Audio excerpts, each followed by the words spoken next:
Enlightened poetry में कृष्णा जी की एक कविता सुनते हैं। जो विषय अभी चल रहा था उसी विषय पर ये और प्रकाश डालेगी। और ये देखिए इंटरकनेक्टेडनेस का मैजिक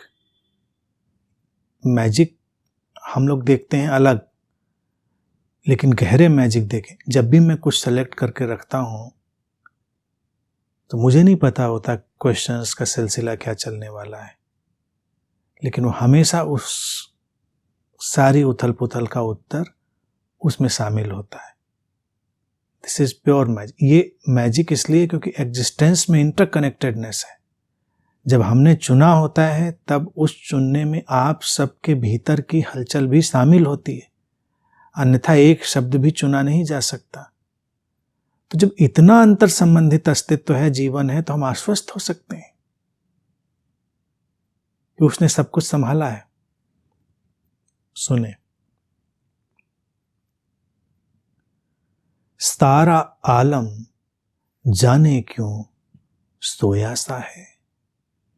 सारा आलम जाने क्यों सोया सा है, मन बार बार कुछ ढूंढ रहा है।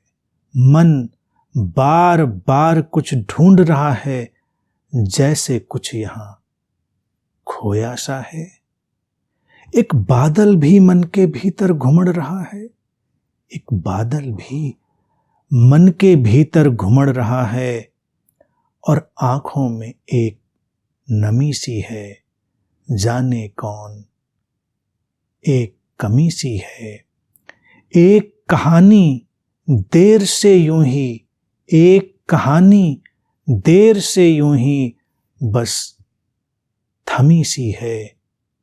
मुस्काने ही मुस्काने हैं जिधर देखिए, मुस्काने ही मुस्काने हैं जिधर देखिए, लेकिन फिर भी जाने क्यों ये लगता है जैसे, लेकिन फिर भी जाने क्यों ये लगता है जैसे छुपकर कोई रोया सा है।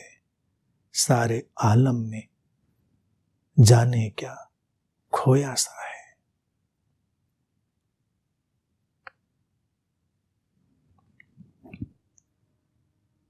जीवन में ये जो अभिव्यक्ति का ढांचा है, ये पूरा वातावरण है, इसमें अनंत संभावनाएं गति करती हैं, लेकिन हम उसको वैसे ही देखते हैं जैसे हम होते हैं, हमारी समझ होती है। जब तक हम अपने उस स्रोत तक नहीं पहुंचते हैं, हमारा जो सोयापन है वो हमको बाहर भी दिखता है। सारा आलम जाने क्यों सोया सा है। सोया नहीं है वो, हम सोए हैं। हम सोए हैं इसलिए हमको वो सोया सोया भी दिखाई देता है।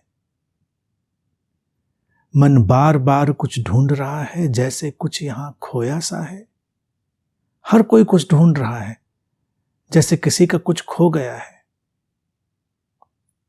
अपना होना ही सबका खो गया है। सब स्व की तलाश में है, स्वयं की तलाश में, लेकिन जाने कहां निकल गए हैं, अपने पास नहीं है। कस्तूरी कुंडल बसे मृग ढूंढे बनवाए, कबीर कहते ना। हम उस कस्तूरी हिरन की तरह हो गए, मारे मारे घूम रहे हैं। कुछ है जिसको हम तलाश रहे हैं, लेकिन वहां पर तलाश रहे हैं जहां वो नहीं है। इसीलिए हर इंसान बेचैन है और उसको लगता है कि कुछ खोया है, कुछ मिलना है। जैसे हम किसी बेचैनी में हैं, उसके लिए अपने तक लौटना होगा, अपने स्रोत की ओर मुड़ना होगा। एक बादल भी मन के भीतर घुमड़ रहा है, और आंखों में एक नमी सी है, जाने कौन एक कमी सी है। एक कहानी देर से यूं ही बस थमी सी है।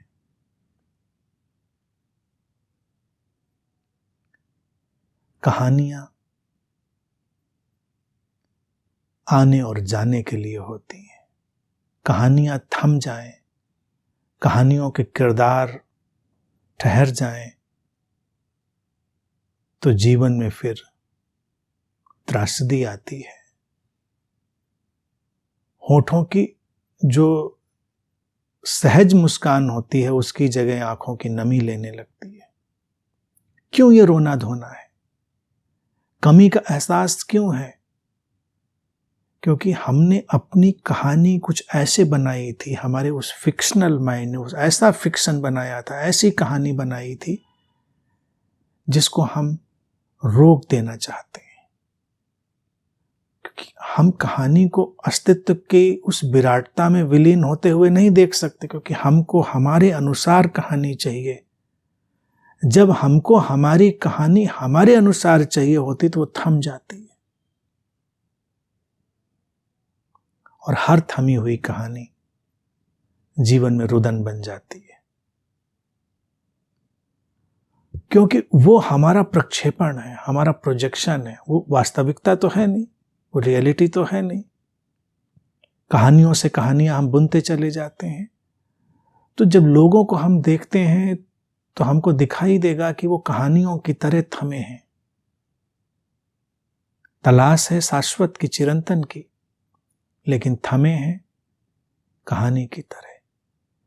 फिक्शन से फंक्शन तक कब तक लौटेंगे ये उनको पता ही नहीं। फिक्शनल रियलिटी और फंक्शनल रियलिटी, ये भेद है।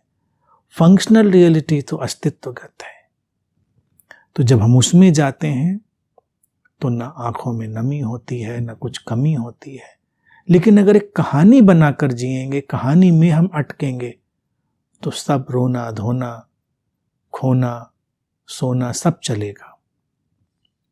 मुस्काने ही मुस्काने हैं जिधर देखिए, लेकिन फिर भी जाने क्यों ये लगता है जैसे छुपकर कोई रोया सा है सारे आलम में, जाने क्या खोया सा है। लोगों के जीवन अगर देखें तो कितने आर्टिफिशियल, कितने कृत्रिम हो गए। हर कोई मुस्कुराता हुआ, हंसता हुआ दिखाई देता है, और सबके जीवन में बड़ा रुदन, बड़ा रोना छुपा हुआ है। कई बार हमारी मुस्कानें हमारे उस रोने को छुपाने के लिए होती हैं। कई लोग जिनके जीवन में बहुत दुख होता है, वो बात बात पर ही करते रहते हैं। उनका अस्तित्व तो नहीं मुस्कुरा रहा होता है। मुस्कान असली तब होती है जब होंठ ही ना मुस्कुराएं, पूरा होना मुस्कुराए। जब किसी का पूरा होना एक मुस्कान में ढला हो, तो इसका मतलब है इसने अपने स्रोत को छुआ है। प्रसन्नता के, शांति के, प्रेम के, समस्वरता के तल को इसने छुआ है। होता है ऐसा। होते हैं लोग जीवन में जिनको देखेंगे तो उनका रोम रोम मुस्कुरा रहा है, और कुछ लोग ऐसे होते हैं अगर उनको देखेंगे तो सब धुआं धुआं है, होठों से मुस्कुराते हैं, आंखों में सन्नाटा है, आंखों में अंधेरा है, खालीपन है, और हा हा हा हा। इसको सामाजिक भाषा में घूढ़ासी कहते हैं। जैसे घोड़े हिन हिन करते हैं तो कई लोग घूढ़ासी में चले जाते हैं, वो जैसे घोड़े जैसी हंसी। उसकी कोई आवश्यकता नहीं। अगर इतनी मुस्कानें जीवन में दिख रही हो तो जीवन से तो दुख विदा हो जाना चाहिए। वैसा दिखता नहीं तो छुप छुप कर सब अपने दुख में संलिप्त हैं, और ये खतरनाक है कि छुपकर कोई रोए। रोना है तो खुलकर रो। कई लोग तो बात ही नहीं करते सामने, इसलिए कि रोना ना आ जाए, छुप कर रोते हैं। यानी कि अपने दुख को अगर हम छुपाएंगे तो हमारे भीतर का मंथन नहीं होगा। उस मंथन को पूरी निर्भीकता में होने देना है।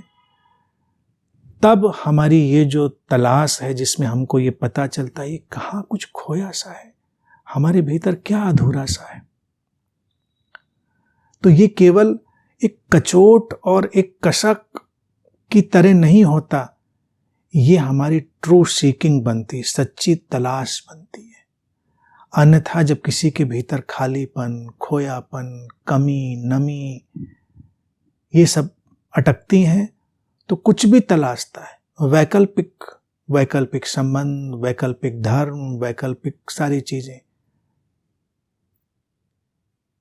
और व्यक्ति फिर एक जाल में उलझता है। एहसास अच्छा है खोने का, लेकिन तब स्वयं तक लौटने का। इस स्वयं से स्वयं तक की यात्रा है, और जब स्वयं से स्वयं तक की यात्रा हो जाती है तो सारी कहानियां खो जाती हैं, या कहानियां चलती रहती हैं, हम कहानियों से बाहर हो जाते हैं, हमारी अपनी कोई कहानी नहीं होती। जिस रंग में मिले उस रंग जैसा, फिर हम पानी जैसे हो जाते हैं, बस बहते हैं बिना किसी रंग के। जिस कहानी से गुजर जाएं उस कहानी का थोड़ा रंग उधर लगता है, लेकिन फिर हम आगे बह जाते हैं, फिर कोई और रंग। चलता रहता है जीवन का अबाध प्रवाह। तो इसीलिए कृत्रिमता से हटकर निर्भीकता में आना, अपने स्व की ओर लौटना, फिक्शन से फंक्शन, फिक्शनल रियलिटी से फंक्शनल रियलिटी की तरफ, फिक्शनल माइंड से फंक्शनल माइंड की तरफ, फिक्शनल ट्रुथ से फंक्शनल ट्रुथ की तरफ, यही यात्रा है और यहीं पर सारा समाधान।